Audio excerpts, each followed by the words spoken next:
Hi everybody, I'm Akal Sahai with Be the Lighthouse. Today we're going to read more of Heroes of the Light, so let's get to it. Footsteps in the Night, Chapter 2. We wired my dad from the nearest town and awaited further orders. We communicate in Whitefeather's language, which is so obscure we don't need code. Her and I use it sometimes, which infuriates Obi, too, like we did when we were kids. Only her tribe and my dad know it, so it's like our own private language.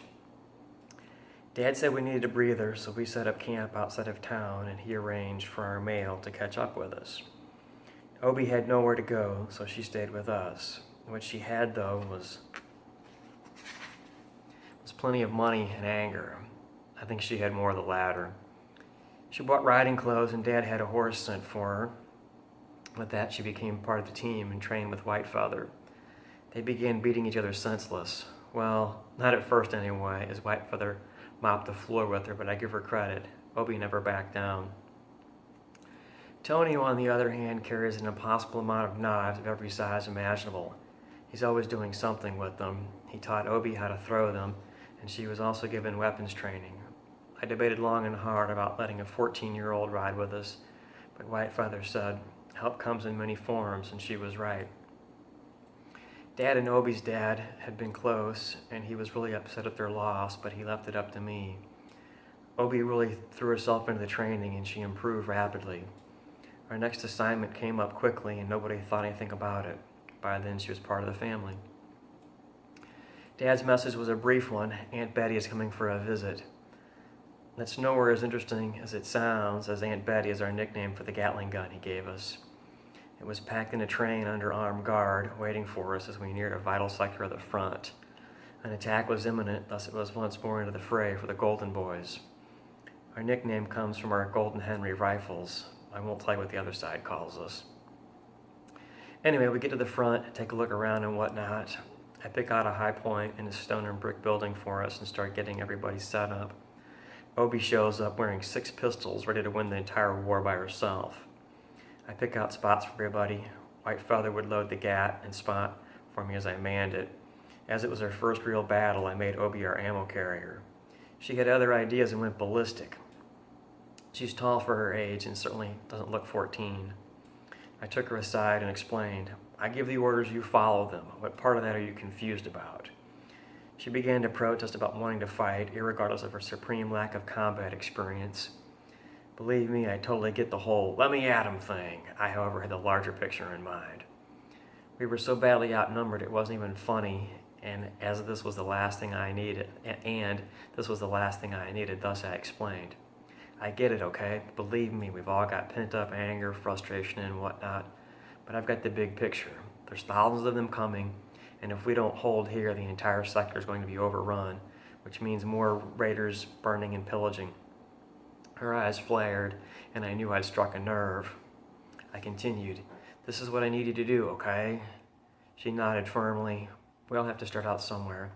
So it wasn't as glamorous as shooting it out with vast hordes of enemy, but that didn't make it any less important. Dad only sends Aunt Betty out when it's bad. He knows the guy that invented it and got an early prototype for field testing. Needless to say, it's devastating. There were thousands of them, and it was a true equalizer. Obi, however, didn't think twice about taking Jensen's position when he got hit. He'd been a recent addition to the team. The battle was well in hand by then, and she had already made seemingly 1,000 trips to the ammo wagon anyway, so there was nothing left for her to carry. The enemy had thought they were advancing through an undefended sector, thus they marched along like they owned the place. Aunt Betty said otherwise. We, however, were vastly outnumbered, and the enemy knew it. Their persistence, however, did not pay off.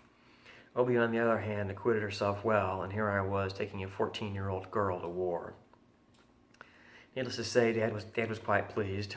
Aunt Betty was packed up and sent home, and with that, we were off. The war awaited us, but not just yet, as Washington, D.C. was our next destination. The crew loves it when I get medals or promotions because we get leave. I got another stripe, and we got invited to a dinner party at the big house, what I call the White House, because that's what it is, big. Whitefeather was simply stunning in a traditional outfit. Obi had attempted to one-up her in a more contemporary/Eastern look. White Feather is the oldest and best friend I have. She's like a sister. Obie's 14 and I have a war to fight, so what does it matter? I exhale deeply. That's the lie I keep telling myself, that I have more important things to do. The team had a great time of it, running around town and doing who knows what. Dad took me to a high-level meeting, and I was introduced to lots of important people, but I didn't care about any of that. Oh, I know, meeting the right people and all of that, that's never mattered to me. I just went to get my team through the war. After that, it was back to the front. Dad met us in the field, which is almost never a good thing. No, it wasn't, quote, the big one, but it was certainly out of the ordinary. Then again, with Dad, everything is. He always has some harebrained scheme he wants us to pull off, and somehow we always do. I won't bore you with the details of the time we kidnapped the Confederate general, but this time he had really gone too far. Thankfully, he laid it all out to me in a private meeting. What is this, a joke? It's 300 miles behind enemy lines. Might as well be in Mexico. I exclaimed at the sheer ridiculousness of it all. Oh, come on, it's not that far, he replied. Mexico would have been easier. As always, he did not take no for an answer, but at least he took another track. This from the guy that broke into a prison camp. Most people break out of prison, but not my son. Not fair, that was a mission and he knew it. He made his point, though. The details were up to me. There'd been a high-value prisoner he wanted released from POW camp, so he broke in. I exhaled and nodded. He smiled grandly and laid it on thick. You pull this off, you can write your own ticket. Ooh, you mean like having my own scouting team? Yeah, that's it, think big. We both laughed hysterically, and Dad made with the maps. I knew the area well. We spent a month there a few years ago, and White Feather had gone with us. There were numerous routes through the wilderness, but getting there wasn't the problem. Gold isn't exactly easy to destroy, so there was very little room for interpretation of deprive the enemy of this gold shipment. He wanted us to hijack it, and I'll be the first to admit I did very little other than exhale and shake my head. The only real problem was getting out with the gold. Oh well, we'd figure something out, we always do, which is how I got this job, but I digress. I give them credit. No one laughed or made the slightest remark about the sheer ridiculousness of our next assignment. I'm highly certain we're the only outfit that gets these kind of assignments, otherwise we wouldn't keep getting them. Hauling the stuff off in wagons wasn't much of a plan, nor was hiding it somewhere. They'd find it eventually. Sailing it either up or down river was a nice fantasy, but highly impractical, but it wasn't like it was impossible or anything. One time we robbed a Confederate bank, but that was because it was there and an easy target, well, and a dare, but it was a viable military objective, at least I thought it was, and we turned everything over to the Army. Okay, so we melted into cannonballs, painted them, threw a few real cannonballs on top, and carted the stuff off at the front in wagons. I thought about sneaking it through the front lines, but we decided it was easier to bury everything in the woods. The Army launched an offensive, captured the woods, and we went and dug up the gold cannonballs and took everything to Washington. What? No, details are boring. You want an action story? Well, I don't. I don't want to spend a bunch of time talking about this battle or that mission. Just because war is my job, it doesn't mean it's my life. To me, it's a means to an end. Our success in the field translates into leave, wherein the brass / my father dotes on us/me. Obie, however, saw things differently. We spend more time on leave than we do fighting. No wonder we're losing the war. I wasn't aware we were losing the war, but I wasn't about to argue with her. She had a point, though. The team had a lot of downtime while I was in all these meetings. Wars require planning, and I was my dad's eyes and ears. The silver lining, though, was in getting to spend time with White Feather. For years, she had been the sister I never had. I never really thought about it beyond that. She and I are incredibly protective of each other, and we often speak in her language, which completely infuriates Obie. But pretty much everything does, so whatever. We'd just come back from an operation and had some downtime in the rear area. I finished the tea White Feather had brought me while Obie and I talked. I won't go into how much Obie loved that, but she really opened up and told me she sees what happened to her family day and night. We talked for a long time, then I sat by the fire to read a letter I received from a general's daughter I met in Washington. She seemed nice. Then I went for a walk by the stream to relax and clear my mind.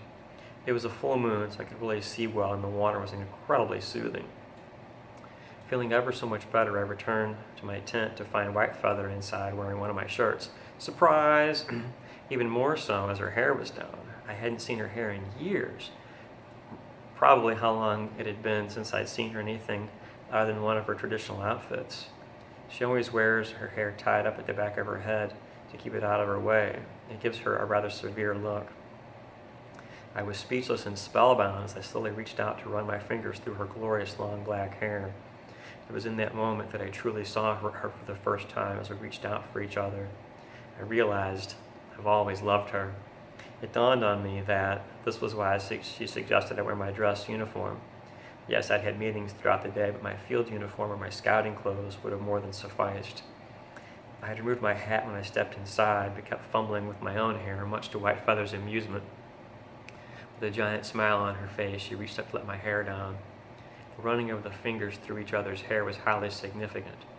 Her hair runs all the way down her back, mine most of the way. Having spent the better part of 2 decades with her people, I'm very familiar with her tribe's customs.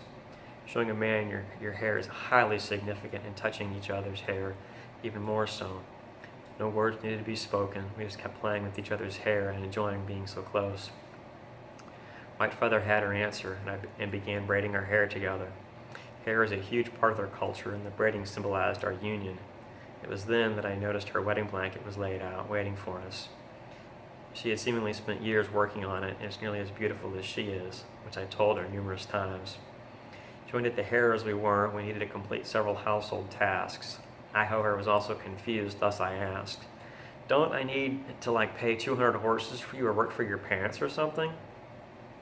White Feather was in tears that I thought she was worth 200 horses, but she finally managed to say, "Your family saved my entire tribe.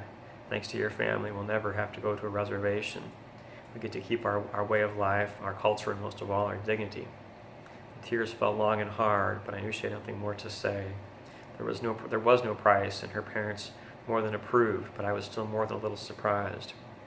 Nearly speechless, I was barely able to whisper, "I always thought you'd marry someone from your tribe." But White Feather held the fingers of her right hand over my mouth to forestall further comment. I reached up with my right hand, took her fingers in mine, and kissed them. We, however, had work to do first. To that end, White Feather led us to the stream to collect water. Still joined at the hair as we were, it was no small task, but I managed to remove her moccasins and wash her feet. She was quite surprised, but we both enjoyed it immensely. For me, it was about serving her, but it was also a sign of my humility and respect for her. We then moved on to build a fire near my tent. We spent more time playing around than working, but we soon had a nice fire going. We're both vegetarians, so fixing something to eat was easy, and it was late evening, so we just prepared a nice stew and then playfully fed each other. Our task successfully completed, White Feather then led us inside and untied our hair. The wedding blanket awaited us. White Feather had written my entire family about her plans. She gets more mail than I do. Congratulatory letters from my mother and sister seemingly arrived the next day, as did a telegram from my dad. Why am I the last to know everything? And we'll stop there for today. And anyway, if you enjoyed that, please hit the like button and hit the subscribe button to be the first to be notified of when I upload new videos. And if you'd like to get a personally autographed copy of Heroes of Light, there's a link in the description below. Thank you and have a great day.